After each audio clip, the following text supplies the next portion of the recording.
Hello students, this is Srikant Tatavarti, chemistry faculty. So today I want to give a demonstration based on chemical kinetics. So in this topic I just take the factors affecting on rate of reaction or rate constant. So what is the subtopic? Factors affecting on rate of reaction or rate constant. So this is what we discussing in this video. So here when I take the factors affecting on rate of reaction, here mainly four factors can be affecting on a rate of reaction, that is nature of reactants, concentration of the reactants, and temperature and catalyst. Totally four factors can be affecting on the rate of reaction. What are they? Nature of reactants, okay, concentration of reactants, temperature and catalyst. So these are the factors can be affecting on rate of reaction or a rate constant. Now we are discussing about one by one. So first one is nature of reactants.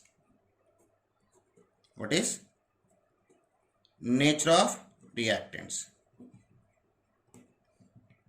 Actually, when you take the physical state of the substance can be available in three physical forms. One is a solid state, another one is a liquid state, and next one is a gas state. So when you compare the between the physical state, the rate of reaction is very high in gas state, after liquid state, after solid state. So based on physical states, the rate of reaction is higher in a gas state, after liquid state, at last is a solid state. So this is the order of rate of reaction based on the physical state of the substance. So in the gas state is very high, after liquid state, at last in a solid state. So when you compare in solid state, generally any substance can be available in the solid state in the two forms. One is crystalline form and another one is amorphous. So what is crystalline state? Another one is amorphous state. So when you compare between a crystalline state and amorphous state, in the amorphous state, the rate of reaction is very high when compared to the crystalline state. So in solid state, rate of reaction is more in a amorphous state when compared to the crystalline state.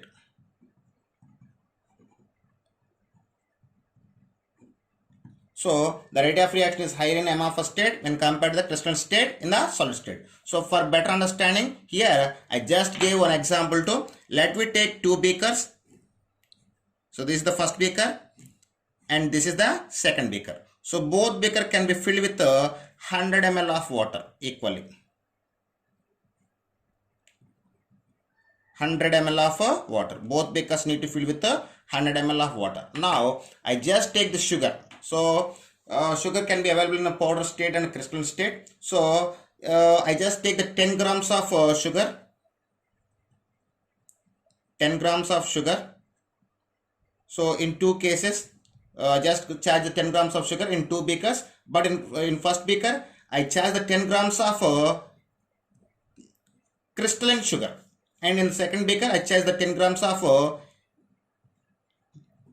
amorphous sugar or powdered sugar. When I observe that, when you charge the crystalline sugar in the beaker 1, the crystals can be moved to down and they can be settled at the bottom of the beaker. But when you observe the second beaker, when you add the amorphous amorphous sugar to the water, in that time the amorphous or powdered sugar can be spread entire the given water, and it is rapidly dissolved when compared to the crystalline sugar. So in the Baker 2, the rate of dissolution is very high when compared to the first case. Okay, so so what is the reason?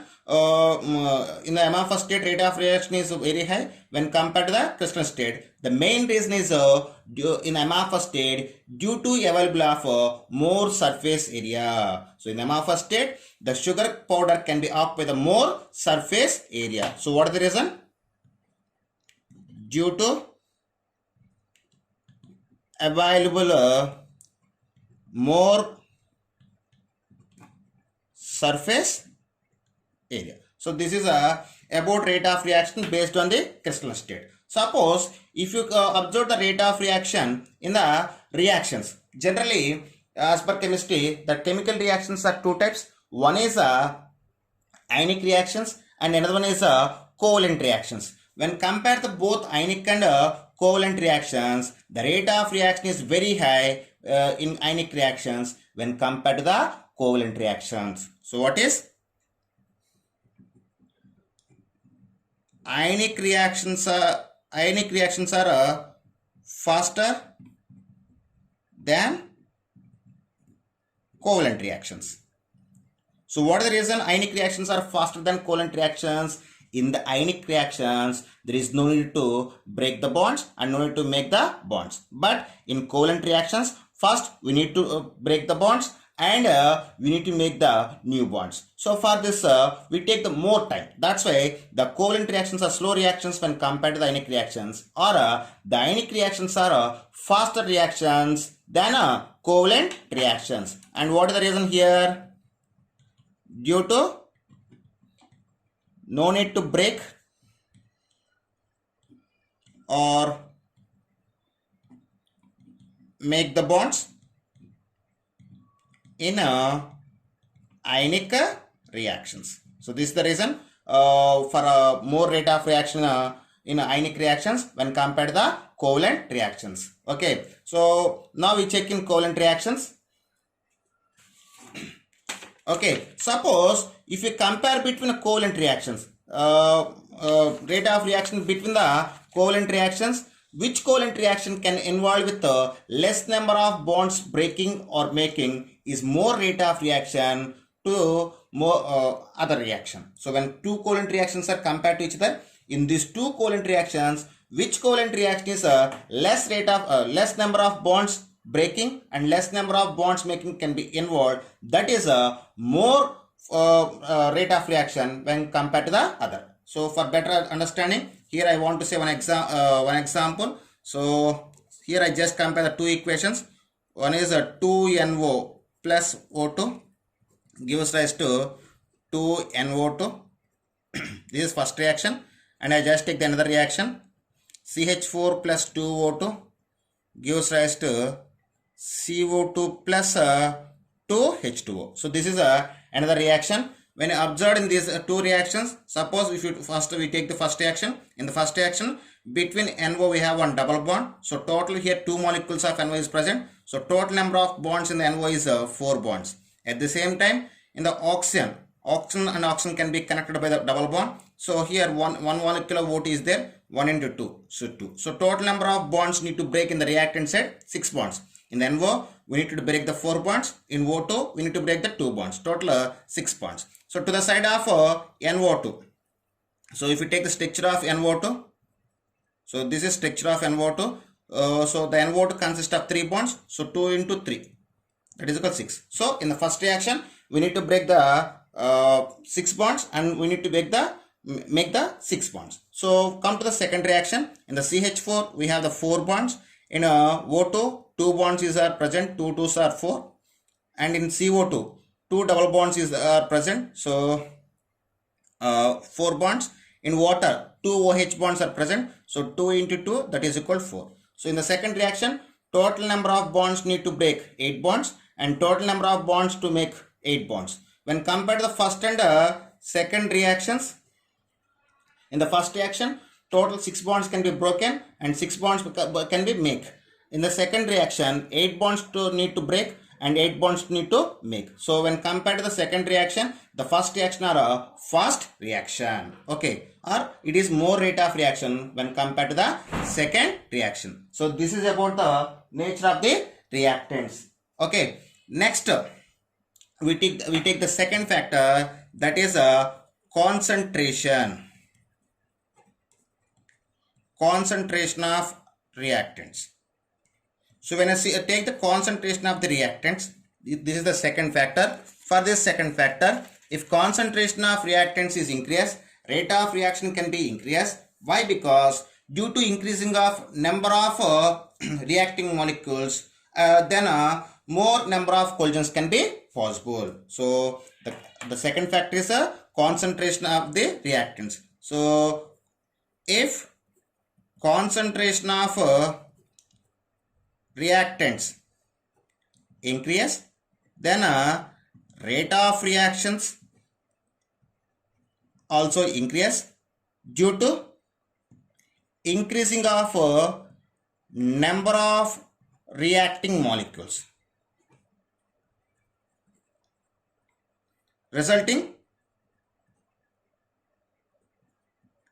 increasing in a number of collisions. So this is what. So if concentration of reactants increase, rate of reaction also increase. Why? If concentration of reactants is increased, rate of reaction can be increased due to increasing of number of reacting molecules, then resulting increasing of number of collisions. So if number of reactants can be increased, number of collisions also increase, then rate of reaction can be increased. So this is about the concentration of reactant. So based on this theory, we can say the rate of reaction is directly proportional to concentration of reactants. Rate of reaction is directly proportional to concentration of a reactant. And at the same time, the concentration of the reactants we can explain based on the graph. If you take the graph between rate of reaction and time. So here on x-axis I just take the time. On y-axis I just take the rate. So at the starting, at time t is equal to 0, the concentration of reactant is very high. When time is going on, the concentration of reactants is gradually decrease. The concentration of reactant can be gradually decrease. So if time is increased, rate of reaction decrease due to decreasing of concentration of the reactants. So if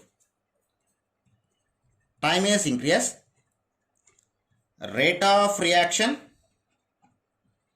decrease. Why? Because due to decreasing of concentration of reactants,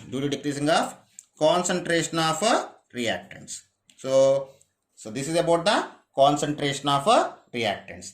And next factor is effect of temperature. So the next factor can be influence on rate of reaction, that is temperature.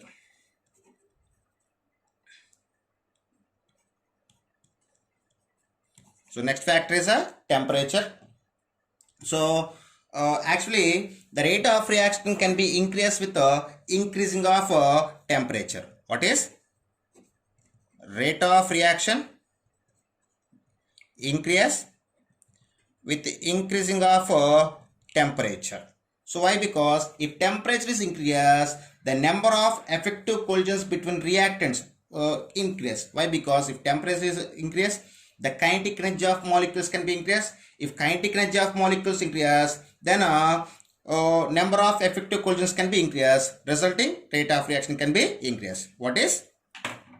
If temperature is increased, kinetic energy of reacting molecules increase, then number of effective collisions increase, resulting increase in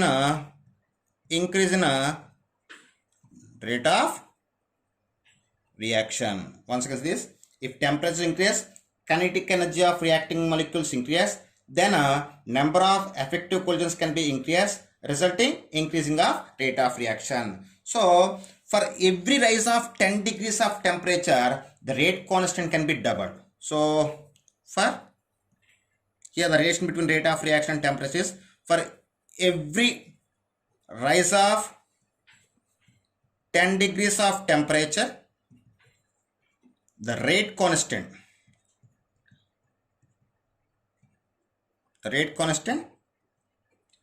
double. Okay, so this is the outline for effect of temperature. For every rise of 10 degrees of temperature, the rate constant can be doubles. So here the effect of temperature, I mean the relation between rate constant and temperature can be explained by the temperature coefficient. What is temperature quotient? What is meant by temperature quotient? The ratio between two specific rates measured at differ by 10 degrees of temperature we call as a temperature quotient. What is temperature coefficient? So what is meant by temperature coefficient? Ratio between two specific rates. Here specific rates means rate constant. So the ratio between two specific rates measured at differ by 10 degrees of temperature we call as a temperature quotient. So for temperature quotient we have one formula. So the formula for temperature quotient, so temperature quotient can be represented by mu. So its formula is kT plus 10 degrees by kt degrees. It is equal to 2. So for more number of reactions, the temperature quotient may be equal to 2. For very few reactions, the temperature reaction may be 3. So for maximum reactions, the temperature quotient is equal to 2. For very few reactions,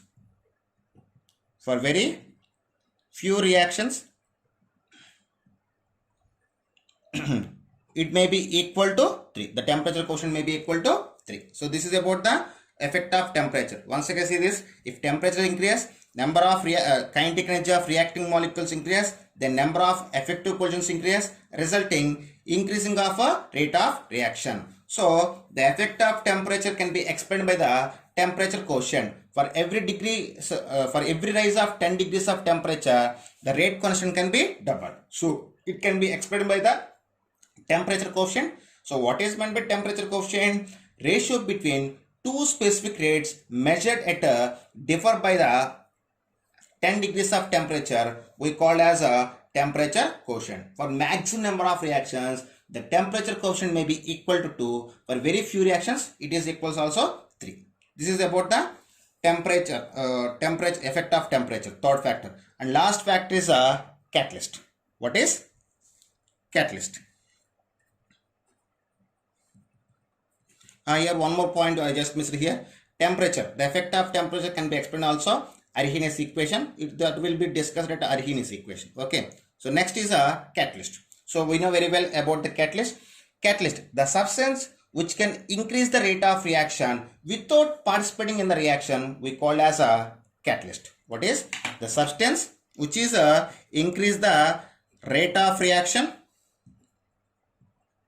The substance which is increase the rate of reaction without involving in the reaction or without participating in the reaction. Without involve in reaction.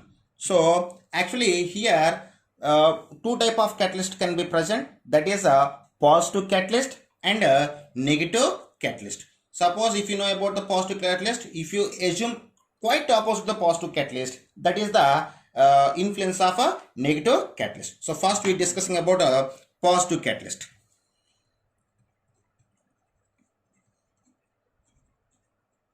So positive catalyst. Okay, so a positive catalyst can decrease the activation energy and increase the rate of reaction. So positive catalyst increase the rate of reaction with decreasing of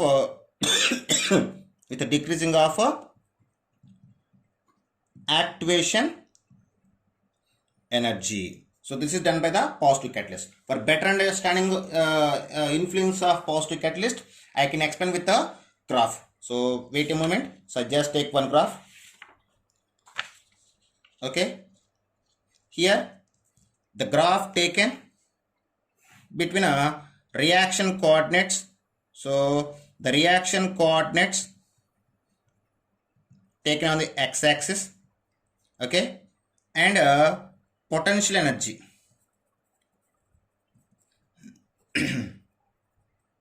So potential energy can be taken on the y-axis, and then when you draw the curve between reaction coordinates and potential energy, so we just got the curve like, so this is the curve. Okay, here it is represent the, so this is the reactants, and this is about products, and the difference between what we have, the potential energy difference between reactants and products, we call as delta H. So you know very well, change in enthalpy delta H we call as the energy difference between reactants and products we call as a delta H. So this is the peak, and this peak is indication with the reaction path. So this is a reaction path without catalyst. So now I just take the another reaction path with catalyst. See this?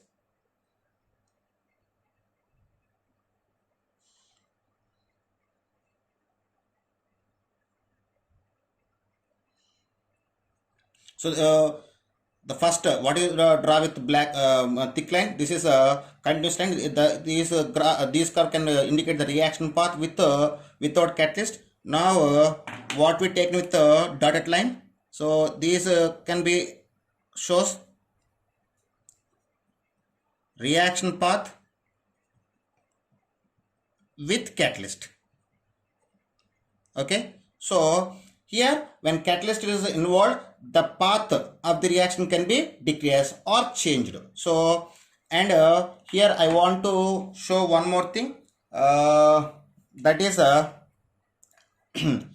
if you take this, this is activation energy, sorry, so this is indication of activation energy of this is indicate the activation energy with catalyst, activation energy with the catalyst, and this is indicate the activation energy without catalyst.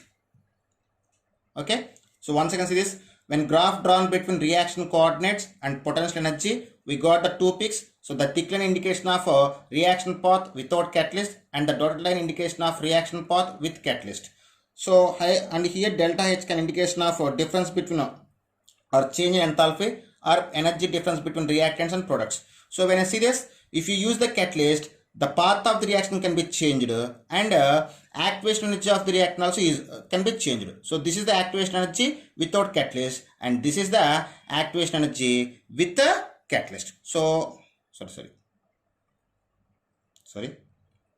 this is the activation energy. So this is the activation energy without catalyst, and this is the activation energy with catalyst. So based on this graph, we can say a catalyst